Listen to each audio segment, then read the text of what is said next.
ಬಾನು ಮುಸ್ತಕ್ ಸೇರಿ ಈಗ ಏನು ಒಟ್ಟು 5 ಜನ ಮಹಿಳೆಯರು ಏನಾಗಿದೆ ಅಂದ್ರೆ 5 ಜನ ಮಹಿಳೆಯರು ಏನಾಗಿದ್ದಂದ್ರೆ ಕನ್ನಡ ಸಾಹಿತ್ಯದ ಕನ್ನಡ ತೇರನ್ನ ಎಳೆಯುವಂತ ಅವಕಾಶ 5 ಜನ ಕನ್ನಡತಿಯರಿಗೆ ಸಿಕ್ಕಿದೆ.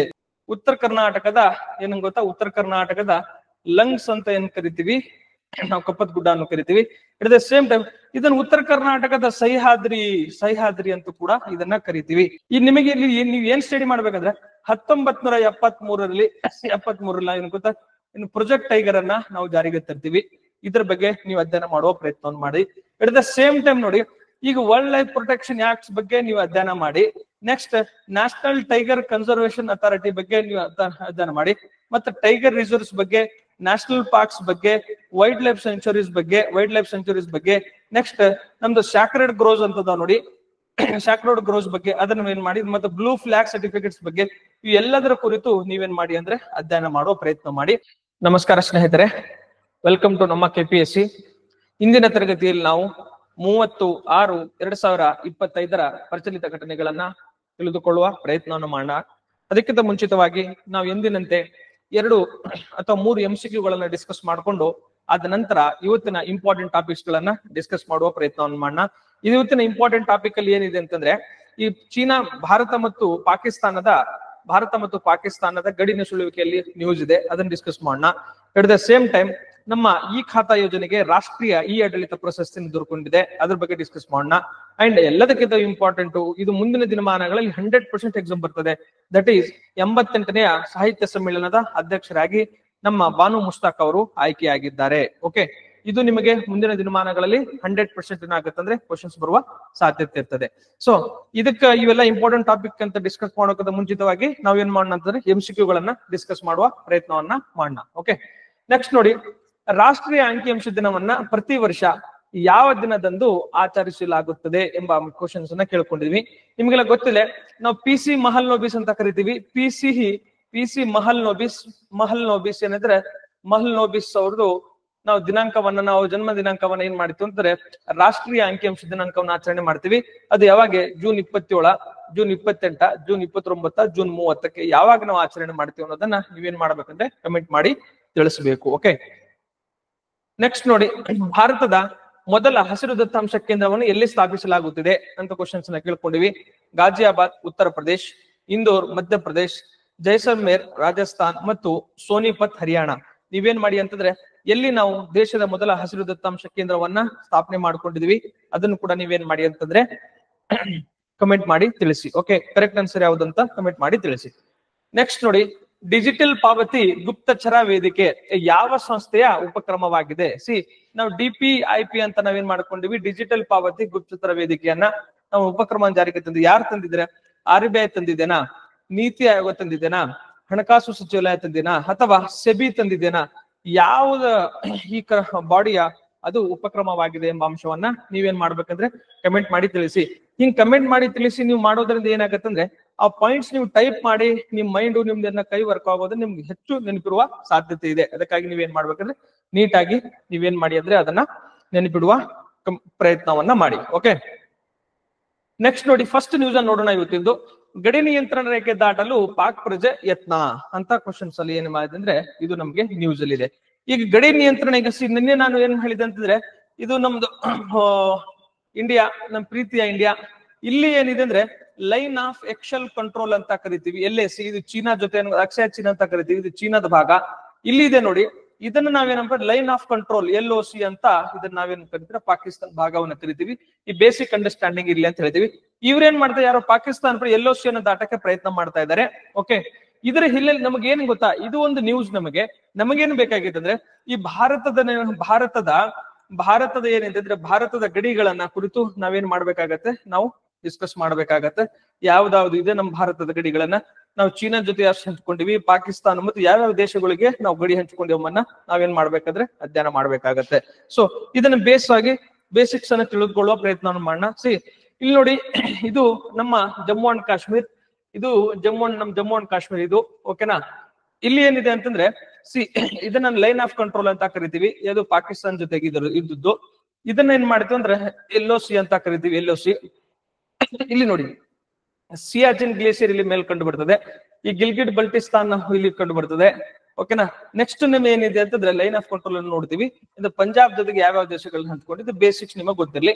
ಜೊತೆಗೆ ನಿಮ್ಗೆ ಏನ್ ಗೊತ್ತಾ, ಈಗ 1960 ಏನಾಗಿದೆ, 1960 ನಾವೇನ್ ಮಾಡ್ಕೊಂಡಿವಿ, ವರ್ಲ್ಡ್ ಬ್ಯಾಂಕ್ ನೇತೃತ್ವದಲ್ಲಿ ನಾವು ಇಂಡಸ್ ವ್ಯಾಲಿ ಏನ್ ಮಾಡಿದ್ರು ಟ್ರೀಟಿಯನ್ನ ನಾವು ಮಾಡ್ಕೊಂಡಿದೀವಿ. ಅದನ್ನ ಈಗ ಅಬೇನ್ಸ್ ಅಲ್ಲಿ ಏನ್ ಮಾಡಿದ್ವಿ ಅಂತಂದ್ರೆ ಇಟ್ಕೊಂಡಿದೀವಿ. ಅದು ಕೂಡ ನ್ಯೂಸ್ ಇದೆ, ನೆನ್ಪಿಡೋ ಪ್ರಯತ್ನ ಮಾಡ್ರಿ. ಜೊತೆಗೆ ಈ ಇಂಡಸ್ ವ್ಯಾಲಿ ಟ್ರೀಟಿಯಲ್ಲಿ ಯಾವ 3 ನದಿಗಳು ಭಾರತಕ್ಕೆ ನಿಯಂತ್ರಣ, ಯಾವ 3 ನದಿಗಳು ಪಾಕಿಸ್ತಾನಕ್ಕೆ ಇದೇನಿದೆ ಕಂಟ್ರೋಲ್ ಇದ್ದೇವೆ, ಅದನ್ನು ಕೂಡ ನಿಮಗೆ ಕ್ವಶನ್ಸ್ ಅನ್ನ ಕೇಳ್ಕೊಂಡಿದ್ದಾನೆ. ಅದನ್ನು ಕೂಡ ನೆನ್ಪಿಡುವ ಪ್ರಯತ್ನ ಮಾಡಿ. ಜೊತೆಗೆ ನಮ್ದು ಭಾರತ ಮತ್ತು ಪಾಕಿಸ್ತಾನ ಜೊತೆ ಇಂಡಿಯಾ ಮತ್ತು ಪಾಕಿಸ್ತಾನ ಜೊತೆ ನಮ್ಗೆ ಯಾವ ಗಡಿ ಇದೆ, ಇಂಡಿಯಾ ಮತ್ತು ಪಾಕಿಸ್ತಾನದ ರ್ಯಾಡ್ ಕ್ಲಿಫ್ ಏನಂದ್ರೆ ನಮ್ಗೇನಿದೆ ಗಡಿಯನ್ನ ನಾವು ನೋಡ್ತೀವಿ. ಎಟ್ the same time Durand line ಅನ್ನ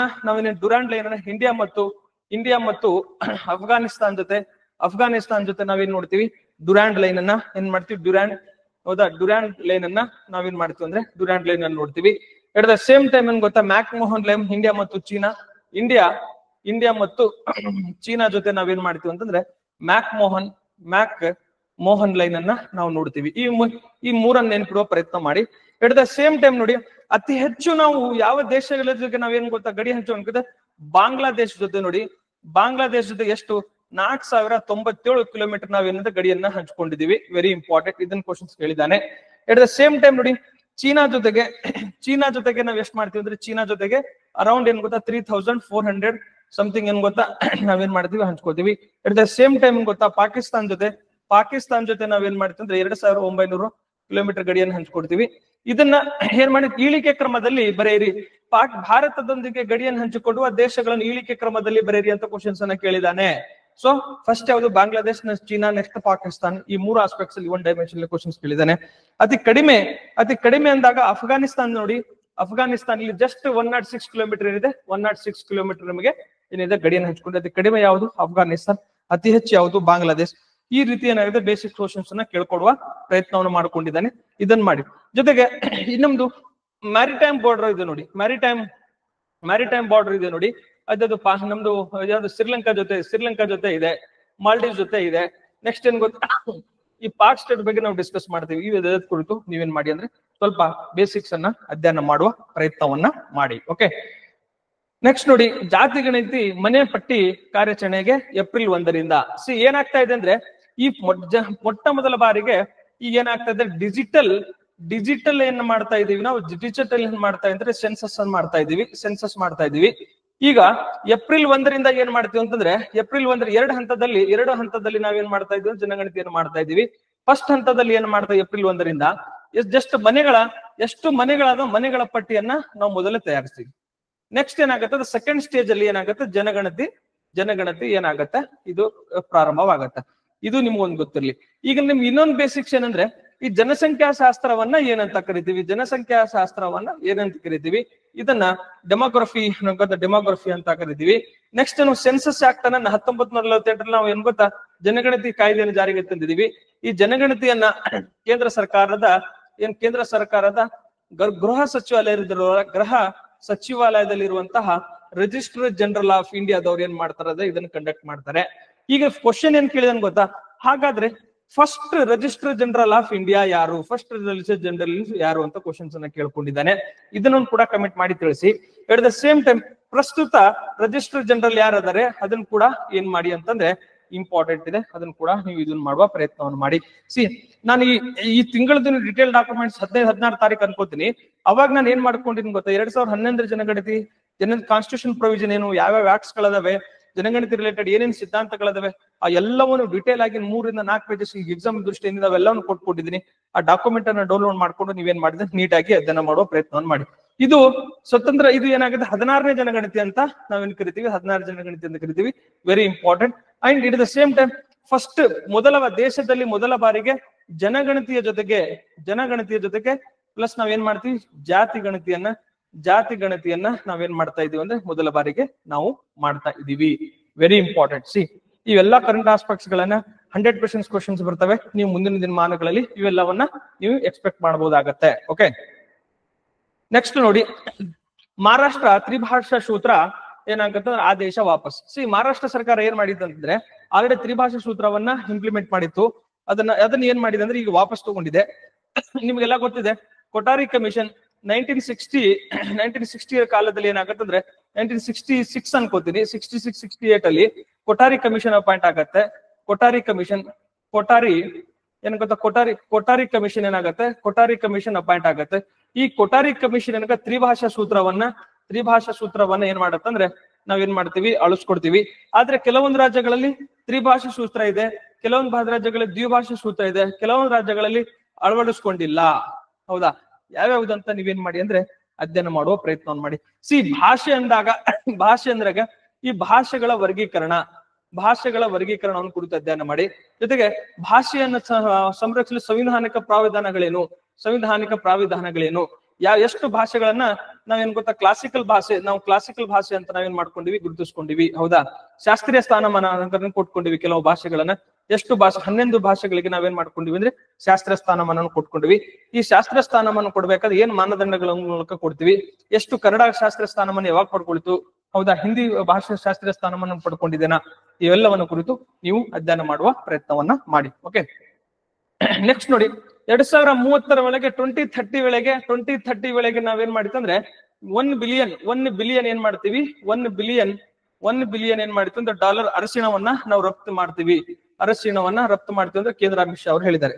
ಇಲ್ಲಿ ಏನಾಗಿದೆ ಗೊತ್ತಾ, ಕೇಂದ್ರ ಏನ್ ಗೊತ್ತಾ, ಅರಿಶಿಣ ಮಂಡಳಿ ಅನ್ನೋದು ಮಂಡಳಿ ಎಲ್ಲಿ ಸ್ಥಾಪನೆ ಮಾಡಿದ್ವಿ ನಾವು, ತೆಲಂಗಾಣದಲ್ಲಿ ನಾವೇನ್ ಮಾಡಿದ್ವಿ, ನಾವೇನ್ ಸ್ಥಾಪನೆ ಮಾಡಿದೀವಿ. ಹೈದರಾಬಾದ್ನ ಯಾವ್ದೋ ಒಂದು ಪೇಟೆಯಲ್ಲಿ ಹೈದರಾಬಾದ್ ನಲ್ಲಿ ಮಾಡಿದೀವಿ, ತೆಲಂಗಾಣದಲ್ಲಿ ಮಾಡಿದ್ ಗೊತ್ತಿರ್ಲಿ. ಇದನ್ನ ಏನ್ ಮಾಡಿದ್ವಿ ಅಂದ್ರೆ ನಾವು ಈಗ 1 ಬಿಲಿಯನ್ 2030ಗೆ 1 ಬಿಲಿಯನ್ ಅರಿಶಿಣ ಬಿಲಿಯನ್ ರಫ್ತು ಮಾಡ್ತೀವಿ ಅಂತ ಏನು ಗುರಿಯನ್ನು ಹಾಕೊಂಡಿವಿ. Very important. ಅರಿಶಿಣ ಏನು ಗೊತ್ತಾ, ಇದನ್ನ ಕೇಂದ್ರ ಅರಿಶಿಣ ಅಭಿವೃದ್ಧಿ ಮಂಡಳಿ ಬಗ್ಗೆ ನಿಮ್ಗೆ ಕ್ವಶನ್ಸ್ ಕೇಳುವ ಸಾಧ್ಯತೆ ಇರ್ತವೆ. ಅದನ್ನ ಸ್ವಲ್ಪ ನೀಟಾಗಿ ಅಧ್ಯಯನ ಮಾಡುವ ಪ್ರಯತ್ನವನ್ನ ಮಾಡಿ. ಓಕೆ, ನೆಕ್ಸ್ಟ್ ನೋಡಿ, ಕ್ಷುದ್ರ ಗ್ರಹ ಗಣಿಗಾರಿಕೆ. Very important. ಈಗ ಮಾನವನ ಆಸೆಗೆ ಮಿತಿನೇ ಇಲ್ಲ.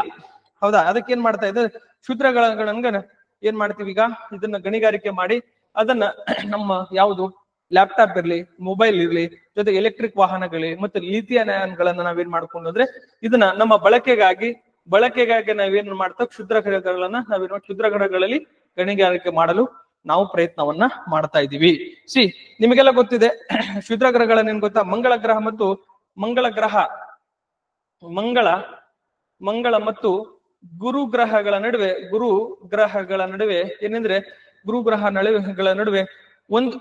ಏನಂದ್ರೆ ಸೂರ್ಯನ ಸುತ್ತ 20 ಕೋಟಿಯಿಂದ 80 ಕೋಟಿ ದೂರದಲ್ಲಿ 20ರಿಂದ 80 ಕೋಟಿ ದೂರದಲ್ಲಿ ಏನಂದ್ರೆ ಅಸಂಖ್ಯವಾದ ಕ್ಷುದ್ರ ಗ್ರಹಗಳನ್ನು ನೋಡ್ತೀವಿ.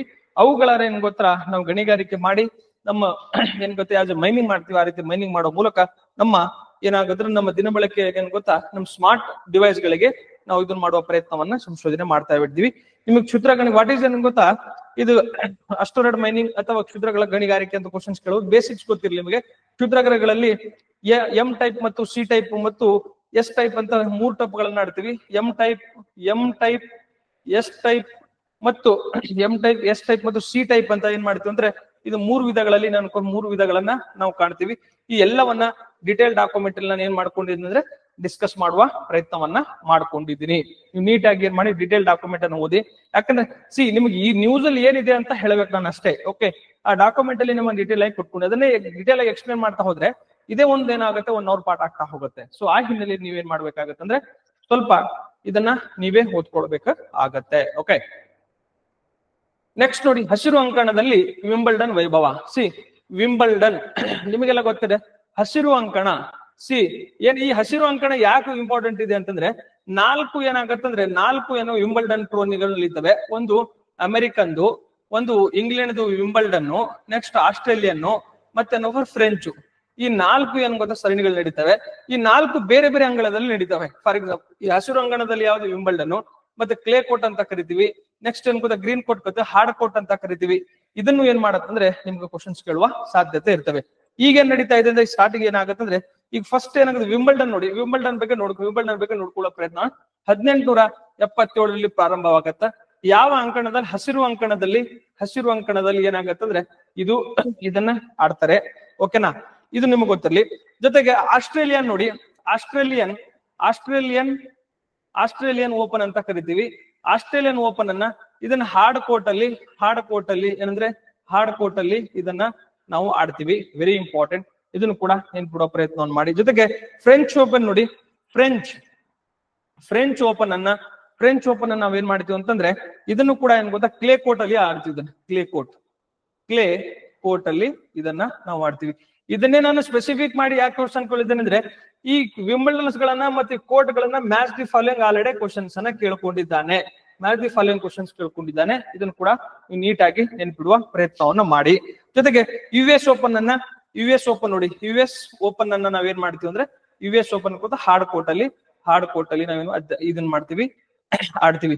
ಯಾವ್ದು ಹಾರ್ಡ್ ಕೋರ್ಟ್? ಆಸ್ಟ್ರೇಲಿಯಾ ಮತ್ತು ಯು ಎಸ್ ಎರಡು hard court, French clay court ಮತ್ತು ವಿಂಬಲ್ಡನ್ ಗ್ರೀನ್ ಕೋರ್ಟ್ ಅಲ್ಲಿ ನಾವೇನ್ ಮಾಡ್ತೀವಿ ಅಂದ್ರೆ ಆಡ್ತೀವಿ. Very important. ಇದರಲ್ಲಿ 5 ವಿಭಾಗಗಳು ನೋಡ್ತೀವಿ ನಾವು. 5 ವಿಭಾಗ. ಒಂದು ಪುರುಷ ಸಿಂಗಲ್, ಮಹಿಳಾ ಸಿಂಗಲ್, ಮಹಿಳಾ ಮಿಶ್ರಲ್ ಮತ್ತು ಮಹಿಳಾ ಸಿಂಗಲ್ ಮತ್ತು ಪುರುಷ ಸಿಂಗಲ್ಸ್, ಮಹಿಳಾ ಸಿಂಗಲ್ಸ್, ಪುರುಷರ ಡಬಲ್ಸ್, ಮಹಿಳಾರ ಡಬಲ್ಸ್ ಮತ್ತು ಮಿಶ್ರ ಡಬಲ್ಸ್ ಅಂತ 5 ವಿಭಾಗಗಳಲ್ಲಿ ನಾವೇನ್ ಮಾಡ್ತೀವಿ ಅಂದ್ರೆ ಇದನ್ನ ಮಾಡ್ತೀವಿ. ಇಷ್ಟು ಬೇಗ ಇತ್ತೀಚೆಗೆ ನಮ್ದು ರೋಹನ್ ಬೋಪಣ್ಣ ಏನ್ ಮಾಡಿದ್ರೆ ರೋಹನ್ ಬೋಪಣ್ಣ ಅಂದ್ರೆ ಮಿಶ್ರ ಡಬಲ್ಸ್ ನಲ್ಲಿ ಗೆದ್ದು ಏನಾಗಿದ್ದಾರೆ ಅಂದ್ರೆ ಇದೇನ ಸಾಧನೆಯನ್ನು ಮಾಡಿದ್ದಾರೆ ಲಾಸ್ಟ್ ಇಯರ್. ಅದನ್ನು ಕೂಡ ನೀವೇನ್ ಮಾಡಿ ಅಂದ್ರೆ ನೆನ್ಪಿಡುವ ಪ್ರಯತ್ನವನ್ನ ಮಾಡ್ಬೇಕಾಗತ್ತೆ. ಓಕೆ, ಬೇಸಿಕ್ಸ್ ಅನ್ನ ಹೇಳ್ತಾ ಇದ್ದೀನಿ.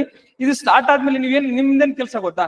ಈ 4 US ವಿಂಬಲ್ಡನ್ ಬಗ್ಗೆ 2025ರಲ್ಲಿ ಯಾರ್ಯಾರು ಈ 5 ವಿಭಾಗಗಳಲ್ಲಿ ಗೆದ್ದುಕೊಂಡಿದ್ದಾರೆ ಇದನ್ನ ನೀವೇನ್ ಮಾಡ್ಬೇಕು, ಒಂದು ಚಾರ್ಟ್ ಅನ್ನ ರೆಡಿ ಮಾಡ್ಬೇಕು. ಅದ್ರ ಬಗ್ಗೆ ನೀವೇನ್ ಮಾಡಿ ಅಂದ್ರೆ ನೀವು ತಿಳ್ಕೊಂಡ್ರೆ ಸಾಕು.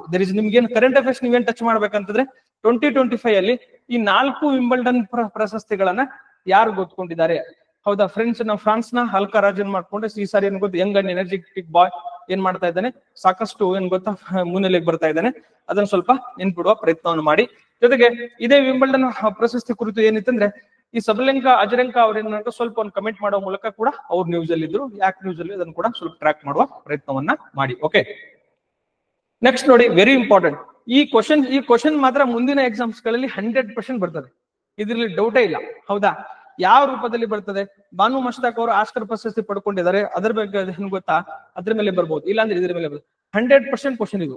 ಹೌದಾ, ಆಲ್ರೆಡಿ ಒಂದು ಕ್ವಶನ್ ಔಟೇ. ಓಕೆ, ನೆಕ್ಸ್ಟ್ ನೋಡಿ, 88ನೇ ಅಖಿಲ ಭಾರತ ಕನ್ನಡ ಸಾಹಿತ್ಯ ಸಮ್ಮೇಳನ ಅಧ್ಯಕ್ಷೆಯಾಗಿ ಬಾನು ಮುಷ್ತಾಕ್ ಅವರು ಏನ್ ಮಾಡಿದ್ದಾರೆ ಅಂತಂದ್ರೆ ಏನು ಆಯ್ಕೆ ಆಗಿದ್ದಾರೆ. ಇವರು ಈ ಬಾನು ಮುಷ್ತಾಕ್ ಸರಿ ಈಗ ಏನು ಒಟ್ಟು 5 ಜನ ಮಹಿಳೆಯರು ಏನಾಗಿದ್ದಾರೆ ಅಂದ್ರೆ 5 ಜನ ಮಹಿಳೆಯರು ಏನಾಗಿದ್ದಾರೆ ಕನ್ನಡ ಸಾಹಿತ್ಯದ ಕನ್ನಡ ತೇರನ್ನ ಎಳೆಯುವಂತ ಅವಕಾಶ 5 ಜನ ಕನ್ನಡತಿಯರಿಗೆ ಸಿಕ್ಕಿದೆ. Very important. ಎಷ್ಟು ದೊಡ್ಡ ಗೌರವ ಅಲ್ವಾ? ಒಬ್ಬ ಹೆಣ್ಣು ಮಗಳು, ಒಂದೇನು ಗೊತ್ತಾ, ಅಲ್ಪಸಂಖ್ಯಾತ ಸಮುದಾಯದಿಂದ ಬಂದಂತಹ ಒಂದು ಹೆಣ್ಣು ಮಗಳು ಈಗ ಕನ್ನಡ ಸಾಹಿತ್ಯದ ತೇರನ್ನು ಎಳೆಯುವ ಮಟ್ಟಕ್ಕೆ ಬೆಳೆದಿದ್ದಾಳೆ ಅಂತಂದ್ರೆ ಇದೊಂದು ಮೋಟಿವೇಶನ್ ಸರಿ, ಏನಂತೀರಾ? ಓಕೆ, ನೆಕ್ಸ್ಟ್, ಯಾಕಂದ್ರೆ ಈಗ ಯಾರು ನಮ್ಮ ಕ್ಲಾಸ್ ಅನ್ನು ಯಾರು ಮಹಿಳಾ ಮಣಿಯರು ಯಾರು ನೋಡ್ತಾ ಇದ್ದೀರಿ, ನೀವೆಲ್ಲನೂ ಕೂಡ ಇಂಥ ಸಾಧನೆ ಮಾಡಬಹುದು. ಮನೆಯಲ್ಲಿ ಕೂತ್ಕೊಂಡು ಕೃತಿ ಬರಿಬಹುದು, ಕಾವ್ಯ ಬರಿಬಹುದು. ಹೌದಾ, ನೆಕ್ಸ್ಟ್ ಏನ್ ಗೊತ್ತಾ, ನಿಮ್ಗೆ ಕಾದಂಬರಿಗಳನ್ನು ಬರಿಬಹುದು. ಆ ಮೂಲಕ ನಿಮ್ಮ ಮನಸ್ಸಿನ ತುಮುಲಗಳನ್ನ, ಸಮಾಜದ ತುಮುಲಗಳನ್ನ ನೀವೇನ್ ಮಾಡಬಹುದು ಅಂದ್ರೆ ವ್ಯಕ್ತಪಡಿಸಬಹುದು. ಇದೊಂದು ದೊಡ್ಡ ಅವಕಾಶ ನಿಮಗೆ. ನಿಮ್ಮ ಜ್ಞಾನವೇ ನಿಮ್ಮ ಸಂಪತ್ತು. ಇದಕ್ಕೆ ಬೆಸ್ಟ್ ಎಕ್ಸಾಂಪಲ್ ಏನಂತಂದ್ರೆ ನಮ್ಮ ಬಾನು ಮುಷ್ತಾಕ್ ಅವರು. ಓಕೆ, ಹಾಗಾದ್ರೆ ಈ 5ನೇ ಮೊದಲಿನ 4 ಯಾರು ಸರ್ ಅಂತ ನನ್ನ ಪ್ರಶ್ನೆ. ಮ್ಯಾಚ್ ದಿ ಭಾಷೆ ಕ್ವಶನ್ಸ್ ಕೇಳಿದಾನೆ ಮೊನ್ನೆ.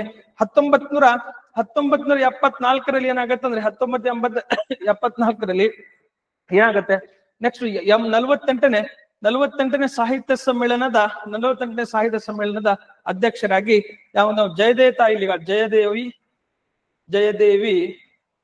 ತಾಯಿ ಲಿಗಾಡಿ ಅವರು ಏನ್ ಮಾಡ್ತಾರೆ ಅಂದ್ರೆ ಅಧ್ಯಕ್ಷತೆಯನ್ನು ವಹಿಸ್ಕೊಳ್ತಾರೆ. ಒಂದೇದು ಫಸ್ಟ್. ಇದನ್ನು ಆಲ್ರೆಡಿ ಮೊನ್ನೆ ಗ್ರೂಪ್ ಸಿ ಎಕ್ಸಾಮ್ ಅಲ್ಲಿ ಅಥವಾ PDO ಎಕ್ಸಾಮ್ಸ್ ಅಲ್ಲಿ ಕ್ವಶನ್ ಕೇಳ್ಕೊಂಡಿದ್ದಾರೆ. ಮೊನ್ನೆ ಲಾಸ್ಟ್ HK ಆಗಿದೆಯಲ್ಲ, ಅದರಲ್ಲಿ ಪಾಯಿಂಟ್ ಅನ್ನ ಕ್ವಶನ್ಸ್ ನ ಕೇಳ್ಕೊಂಡಿದ್ದಾನೆ. ನೆಕ್ಸ್ಟ್ ನೋಡಿ, 2000ರಲ್ಲಿ ಏನಾಗತ್ತಂದ್ರೆ 68ನೇ ನೆಕ್ಸ್ಟ್ ಏನ್ ಗೊತ್ತ, ಕರೆಕ್ಟ್ 20 ವರ್ಷ ಆದ್ಮೇಲೆ 68ನೇ ವರ್ಷದಲ್ಲಿ ನಾವು ಶಾಂತಾದೇವಿ ಮುಳವಾಡ್ ಅವರು ಏನಾಗತ್ತಂದ್ರೆ ಇವರು ಅಧ್ಯಕ್ಷತೆಯನ್ನು ವಹಿಸ್ತಾರೆ. ಎಟ್ ದ ಸೇಮ್ ಟೈಮ್ ಯಾವಾಗ 2003ರಲ್ಲಿ ಎಲ್ಲಿ ಮೂಡುಬಿದ್ರೆಯಲ್ಲಿ ನಡೀತದೆ, ಮೂಡುಬಿದ್ರೆಯಲ್ಲಿ ನಡೆದಂತಹ 71ನೇ ಮೂಡಬಿದ್ರೆಯಲ್ಲಿ ನಡೆದ 71ನೇ ಸಾಹಿತ್ಯ ಸಮ್ಮೇಳನದ ಅಧ್ಯಕ್ಷತೆಯನ್ನು ಯಾರು ವಹಿಸ್ತಾರೆ ಅಂತಂದ್ರೆ ನಮ್ಮ ಕಮಲಾ ಹಂಪನ ಅವರು. ಹಂಪನ ಅವ್ರು ಏನ್ ಮಾಡ್ತಾರೆ, ಕಮಲ ಹಂಪನ ಅವರು ಅಧ್ಯಕ್ಷತೆ ವಹಿಸ್ತಾರೆ. ಅಂಡ್ ಇತ್ತೀಚೆಗೆ 2010ರಲ್ಲಿ ಏನಾಗತ್ತಂದ್ರೆ 2010ರಲ್ಲಿ ನಮ್ದೆಲ್ಲಿ 76ನೇ ಸಾಹಿತ್ಯ ಸಮ್ಮೇಳನ, 76ನೇ ಸಾಹಿತ್ಯ ಸಮ್ಮೇಳನ ನಮ್ ಗೀತಾ ನಾಗಭೂಷಣ್ ಅವರು ಏನ್ ಮಾಡ್ತಾರೆ ಅಂತ, ಗೀತಾ ನಾಗಭೂಷಣ್ ಅವರು ಇದನ್ನ ಈ 4 ಜನ ನೀವು ಕಂಠವಾಗಿ ನೆನ್ಪಿಡ್ಬೇಕು. ಏನಂದ್ರೆ ಒಂದ್ ಚಾರ್ಟ್ ಹಾಕಿ ಯಾವಾಗ ಎಷ್ಟನೇ ಸಮ್ಮೇಳನ, ಯಾವ ಪ್ರದೇಶ, ಯಾರು, ಇದನ್ನ ನೀವು ಏನ್ ಮಾಡಿ ನೆನ್ಪಿಡುವ ಪ್ರಯತ್ನವನ್ನ ಮಾಡಿ. ಅದರ ಜೊತೆಗೆ ನೀವೇನ್ ಮಾಡ್ಬೇಕಂತಂದ್ರೆ ಈಗ 88ನೇ ಎಲ್ಲಿ ನಡೀತಾ ಇದೆ, ಬಳ್ಳಾರಿಯಲ್ಲಿ ನಡೀತಾ ಇದೆ. ಬಳ್ಳಾರಿಯಲ್ಲಿ ಏನ್ ನಡೀತಾ ಇದೆ ಅಂದ್ರೆ ಬಳ್ಳಾರಿಯಲ್ಲಿ ನಡೀತಾ ಇದೆ. ಓಕೆ, ಈಗ ನಿಮ್ ಹೋಮ್ವರ್ಕ್ ಏನ್ ಗೊತ್ತಾ, ಈಗ 78ನೇದು 76ನೇದು ಎಲ್ಲಿ ನಡೀತು, 77ನೇದು ಎಲ್ಲಿ ನಡೀತು, 78ನೇದು ಈಗ ನಡೀತಾ ಇದೆ, 75ನೇದು ಎಲ್ಲಿ ನಡೀತು, 75, 76, 77 ಇದನ್ನ ಏನ್ ಮಾಡ್ಬೇಕಂದ್ರೆ ಒಂದು ಕಡೆ ನೀವೇನ್ ಗೊತ್ತಾ, ಈ ಸಮ್ಮೇಳನಗಳನ್ನ, ಓಕೆ, ಈ ಸಮ್ಮೇಳನಗಳನ್ನ ಸ್ಥಳ, ಒಂದ್ ಕಡೆ ಸ್ಥಳ, ಒಂದ್ ಕಡೆ ಅಧ್ಯಕ್ಷ. ಇದನ್ನ ಏನ್ ಮಾಡಿ ಅಂದ್ರೆ ನೀಟಾಗಿ ಮ್ಯಾಚ್ ದಿ ಫಾಲೋಯಿಂಗ್ ಕ್ವಶನ್ ಕೇಳುವ, ಇಲ್ಲಿಂದ ಸ್ಥಳವನ್ನು ಬರೀರಿ, ಅಧ್ಯಕ್ಷರ ಇದು ಯಾವ ಸ್ಥಳದಲ್ಲಿ ನಡೀತು, ನೆಕ್ಸ್ಟ್ ಅದ ಅಧ್ಯಕ್ಷರ ಯಾರಾಗಿದ್ರು, ಇದನ್ನ ಕೂಡ ನೀವು ನೆನಪಿಡುವ ಪ್ರಯತ್ನ ಮಾಡಿ. ಅಂಡ್ ಈ ಕನ್ನಡ ಸಾಹಿತ್ಯ ಪರಿಷತ್ತು ಕನ್ನಡ ಸಾಹಿತ್ಯ ಸಮ್ಮೇಳನ 1915ಕ್ಕ 16ಕ್ಕೆ ಏನಾಯ್ತು ಅಂದ್ರೆ, ಇದು ಯಾವಾಗ 15, 16 ಕಮೆಂಟ್ ಮಾಡಿ ತಿಳಿಸಿ ಏನ್ ಗೊತ್ತಾ, ಯಾವಾಗ ರಚನೆ ಆಯ್ತು. ಅಲ್ಲಿಂದ ಇಲ್ಲಿವರೆಗೆ ನಾವೇನ್ ಮಾಡ್ತಾ ಇದ್ವಿ, ಕನ್ನಡ ಸಾಹಿತ್ಯ ಪರಿಷತ್ತು, ಕನ್ನಡ ಅಖಿಲ ಭಾರತ ಕನ್ನಡ ಸಾಹಿತ್ಯ ಸಮ್ಮೇಳನವನ್ನ ನಾವು ಮಾಡ್ತಾ ಬರ್ತಾ ಇದೀವಿ. ಇವೆಲ್ಲವನ್ನ ಜೊತೆಗೆ ಕನ್ನಡದ ಬಗ್ಗೆ ಕುರಿತು ನೀವೇನ್ ಮಾಡಿ ಅಂತಂದ್ರೆ ಡಿಟೇಲ್ ಆಗಿ ಅಧ್ಯಯನ ಮಾಡುವ ಪ್ರಯತ್ನವನ್ನು ಮಾಡಿ. ಏನ್ ಡಿಟೇಲ್ ಆಗಿ ಅಧ್ಯಯನ ಮಾಡ್ತೀರಿ, ಈಗ ಈ ಕನ್ನಡ ಸಾಹಿತ್ಯದ ಬಗ್ಗೆ ನೀಟಾಗಿ ಏನ್ ಗೊತ್ತಾ ತಿಳಿದುಕೊಳ್ಳುವ ಪ್ರಯತ್ನವನ್ನು ಮಾಡ್ರಿ.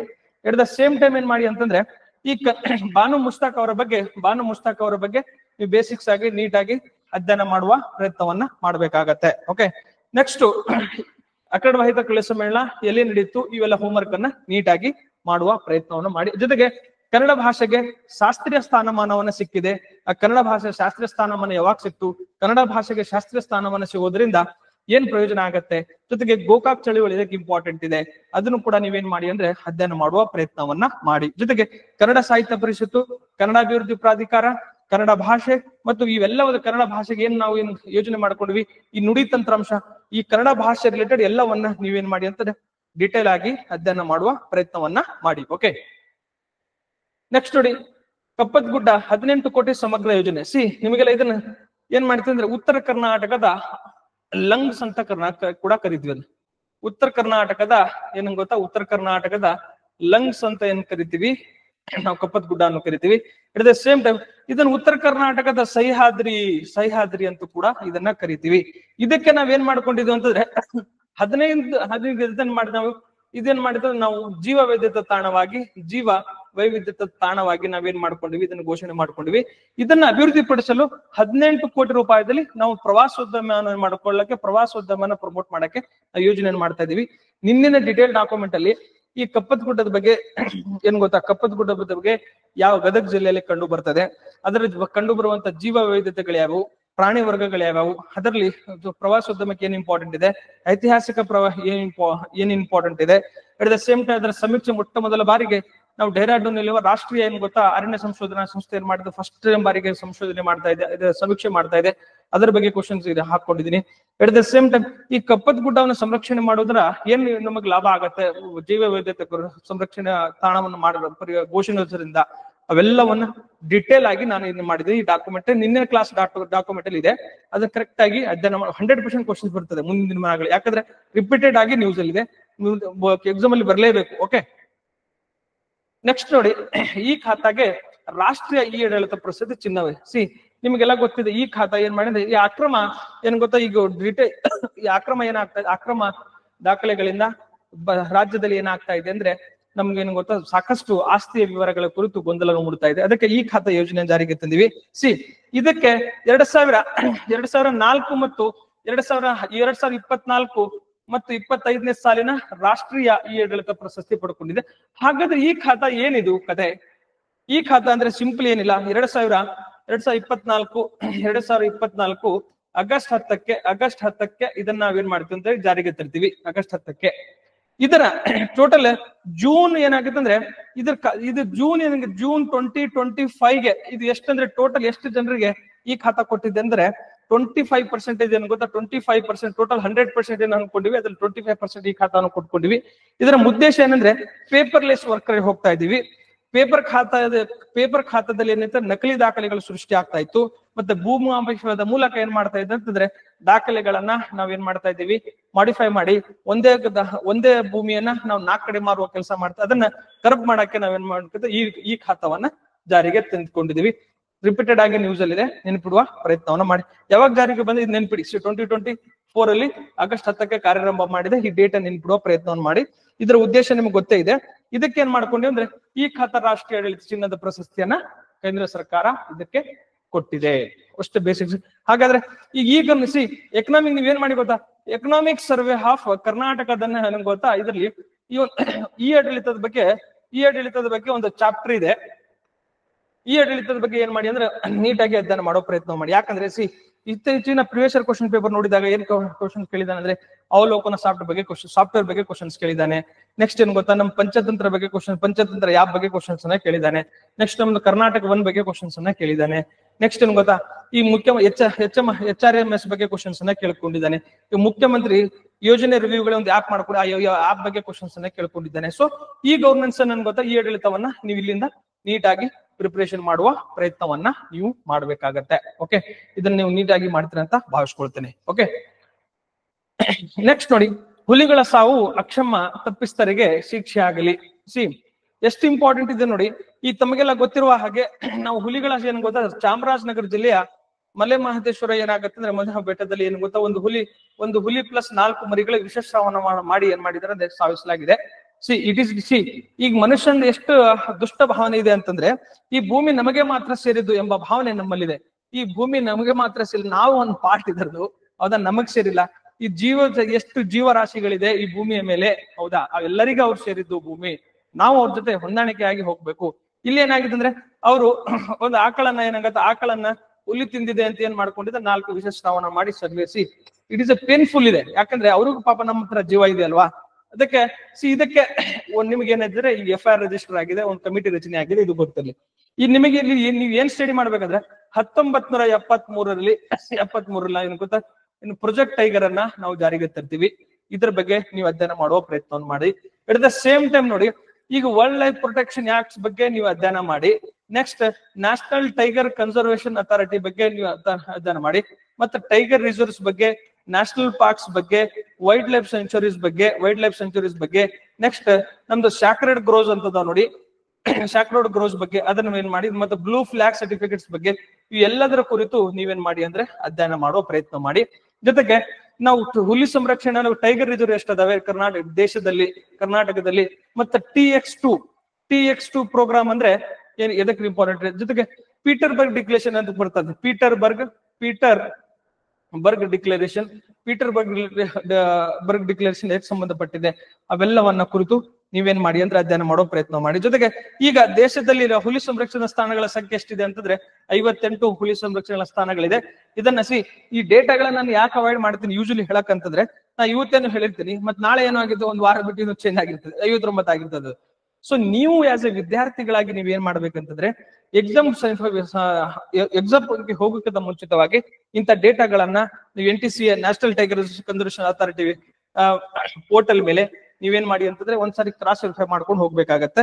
ನಿಮಗೆಲ್ಲ ಗೊತ್ತಿದೆ, ಅತಿ ಹೆಚ್ಚು ಏನ್ ಗೊತ್ತಾ, 785 ಟೈಗರ್ಸ್ ಗಳನ್ನ ಹೊಂದಿರುತ್ತೆ. ಮಧ್ಯಪ್ರದೇಶ ಅತಿ ಹೆಚ್ಚು ಟೈಗರ್ಸ್ ಗಳನ್ನ ಹೊಂದಿದೆ. ಅಟ್ ದ ಸೇಮ್ ಟೈಮ್ ನಮ್ ಕರ್ನಾಟಕ 563 ಮೂಲಕ ಕರ್ನಾಟಕ ಸೆಕೆಂಡ್ ಇಲ್ಲ. ಟೋಟಲ್ 3167 ಏನಿದೆ ಟೈಗರ್ಸ್ ಗಳದಾವಂತ ನಾವೇನೋ ಸಮೀಕ್ಷೆಯಲ್ಲಿ 2020 ಮೂಲಕ ನಾವು ನೋಡ್ತೀವಿ. ತಮಗೆಲ್ಲ ಗೊತ್ತಿದೆ. ಅಂಡ್ ಈ ಪ್ರಾಜೆಕ್ಟ್ ಟೈಗರ್ಗೆ ಏನಾಗಿದೆ 50 ಇಯರ್ಸ್ ಆಗಿದೆ ಈಗ, ಹೌದಾ.